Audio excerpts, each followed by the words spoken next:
Happy Friday, everyone. Wanted to give you guys an update. I haven't done that in a while on what's going on in the shop. So follow along. So we've been working on this week, this Spirit of 76. I'm sure a lot of you have seen it on Instagram, Facebook, YouTube. We're doing the wiring on it. The steering column I just now put in, got it mocked up kind of. We need to hook it all up, but looks like a mess. It's time consuming, but actually it's kind of therapeutic for me. Gets away from the norm of pulling stuff out of the weeds and parting stuff out and whatnot. But we got, yesterday we finished up, and it kind of looks like a mess. That'll all be cleaned up. So that'll all be in loom. Kind of like what this is, all nice looking. But got all the engine stuff done. Now this is going to Dakota Digital, so you can see those two black wires right there. That's for the oil pressure and the engine coolant for the Dakota Digital. They use their own stuff. But alternator's wired up. Of course, that'll all be cleaned up once we get the, air box still needs to go in and all that, but plug wires need to be all set right. But so that's all wired in. Starter's wired in. This will all be put in loom, make it look nice. So this is the junction block that American Auto Wire has you use, which is a lot better than the fusible link. Of course, we'll make that all look nice. And could have put it over here, but there was already some existing holes there for the old fusible link that would have sat in there, the junction block. And I just thought right there actually looked better by the time you get all this stuff on. So wiring is very time consuming.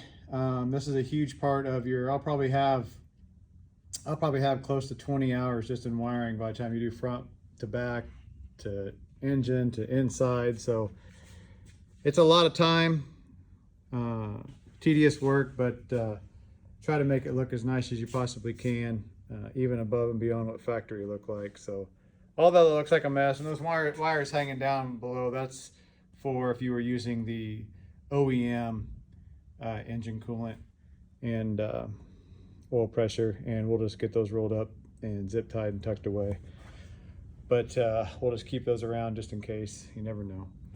But anyway, had to pull the front tires off so I could get up in there, and it's easier to get up in there and stand there. Here you can kind of see a little bit better. But all that will be put in loom and go kind of behind the engine block in the factory spot. So it'll look really, really nice. So ready to get this one done. Of course, we still have quite a bit to do to it. The wiring is just so much work, as I'm sure as some of you know that have actually done this before. So that's the fuel tank wiring, so we'll get that all taken care of too. But yeah, this is one of the tedious parts of restoration. All right, next up we have, and you can see I've got some old wiring here. That's for the airbox. I've got to get it all, I've rebuilt it and got to get it all put back together. So this is 72 short bed C10 of Gerald's. Actually going to C-notch it. We just got our Tenworks Fabrication C-notch kit. You can see they do an amazing job there. This will all be welded in. So, you got to cut all that out. Cut those off, those bump stops off, and it'll all be nice and welded in. And then it'll go to powder coat once the rest of the little brackets and everything are cut off, front end's taken out, and then we'll start building it from there. This will be some type of LS/LT platform, not sure what yet, but just want to get the frame ready for suspension and all that. So, and then here we have our 78 GMC. The hood's up just because I disconnect the battery on everything that sits in here. But if nobody's ever seen this was in trees for about 30 years. I've had this truck, I don't know, 4 or 5 years or so, but factory bucket seat, center console, tack, tilt, big block all the goodies. And then the newest addition is this 72 K5 Blazer.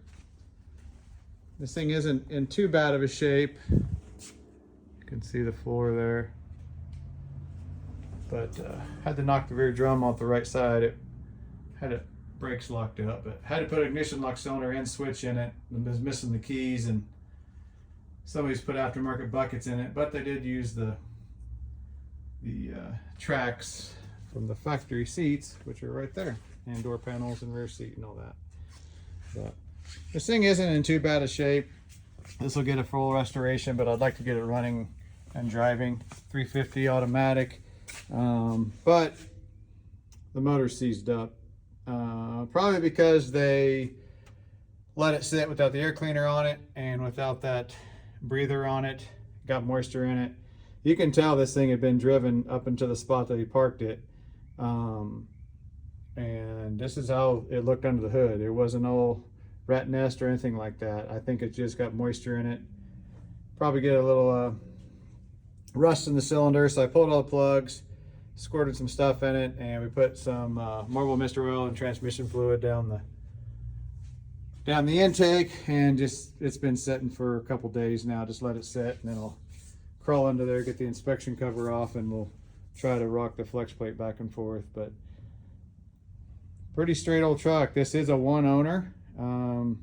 Had all the paperwork on the glove box. It came from Illinois originally, but we got it at Lake of the Ozarks is where it ended up.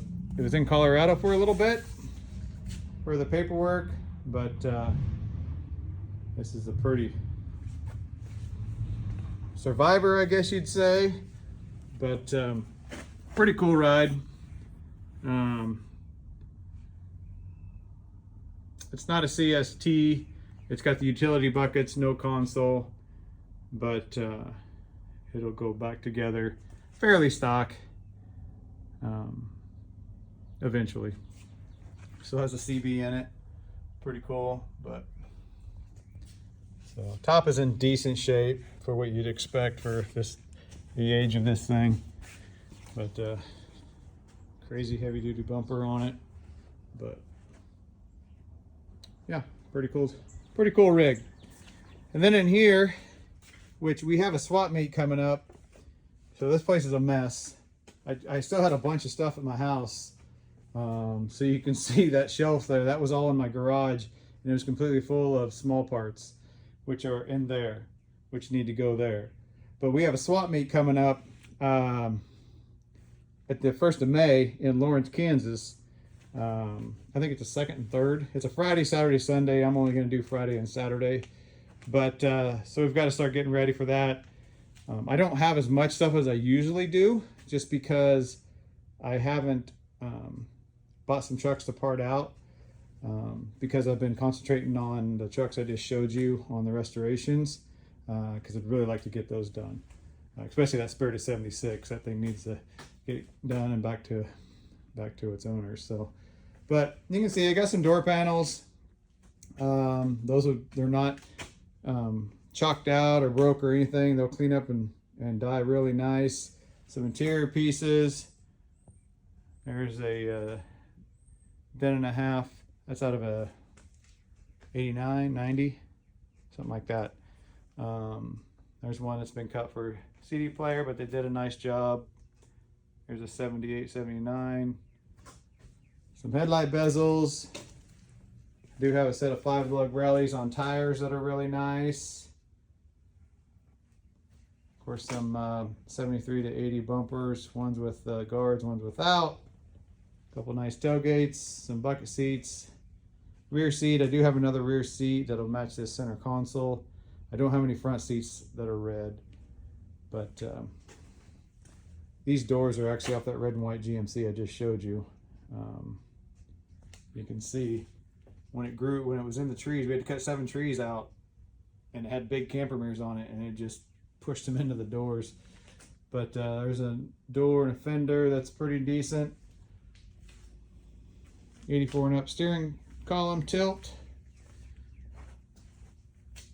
K5/Jimmy tailgate with nice glass. It's no rust, but it does have a dent right there. It's not a big deal. So, but anyway, just wanted to walk around, let everybody see everything. And if you need anything, message us. But if not, we will see you at the swap meet in Lawrence.